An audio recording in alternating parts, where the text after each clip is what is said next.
மதச்சார்பற்ற சமூக நீதி கொள்கைகளையும், நாங்கள் முன்வைத்திருக்கக்கூடிய செயல் திட்டங்களையும் ஏற்றுக்கொண்டு, தலைவருக்கு விசுவாசமாக இந்த மக்களுக்கு நல்லது செய்ய வேண்டும் என்கின்ற எண்ணத்தோடு இங்கு வருபவர்களுக்கு இடம் உண்டு. அது எங்கள் தலைவர் கனிவோடு பரிசீலிப்பார். இல்ல அப்ப ஆனா, டிவிகே கொள்கையில தெளிவா தான் இருக்கிறாங்க. எங்களுடைய எதிர்பார்ப்புகளோடு இங்கு வந்த இடம் இல்ல. நான் கண்ணால பார்த்துக்கிறேன். 2 வருஷம் நான் கட்சியில தொடர்ந்து பயணிக்கிறேன். நான் எப்போ பனையூருக்கு எங்க தலைமைச் செயலகத்துக்கு வந்தாலும் பல்வேறு பிரபலங்கள் வந்தது உண்டு. பல கட்சி சேர்ந்தவர்கள் வந்து இன்னைக்கு திமுகவில இருந்து கூட மறைமுகமாக எங்களெல்லாம் தொடர்பு கொண்டது உண்டு. என்ன அளவிலுமே நிறைய பேர் வந்து உள்ள கூட்டு போங்க அப்படிலாம் சொல்லுவாங்க. எல்லாத்தையும் நாங்க வந்து பரிசீலனை பண்ணல. யார் மக்களுக்கு நேர்மையாக இருப்பார்கள்? யார் எங்கள் தலைவருக்கு நேர்மையாக இருப்பார்கள்? யார் எங்கள் கட்சி கொள்கைகளை புரிந்து வைத்திருக்கிறார்கள்?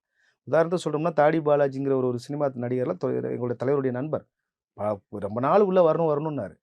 அந்த பிரபலமான ஆளுங்களுக்காக உடனே சேர்க்கல. இன்னைக்கு நாங்க காத்திருக்க சொன்னோம். பார்த்தீங்கன்னா, இன்னைக்கு வந்து புதுச்சேரியில உள்ள புதுசா ஆரம்பிச்ச கட்சியில போய் ஜாயின் பண்ணிக்கிறாருன்னா, அப்ப ஏன் அவர சேர்க்கலங்கிறது இப்ப புரிஞ்சிருக்கும். 2வது ஒரு பிரபலத்தை கொண்டு வந்து தான் நாங்க பிரபலமாக்கணும் அப்படிங்கிறது கிடையாது. எங்க தலைவருக்கு மேல ஒரு பிரபலம் இருக்காங்களா? இல்ல அவர் முன்வைக்கிற கொள்கைகளை விட ஒரு பிரபலமான கொள்கை இருக்க போது, இன்றைக்கு இருக்கக்கூடிய பல்வேறு நிர்வாகிகள் ஏற்கனவே வந்து கட்சிக்குள்ள வந்ததுனால தான் பிரபலமாகுறோம்.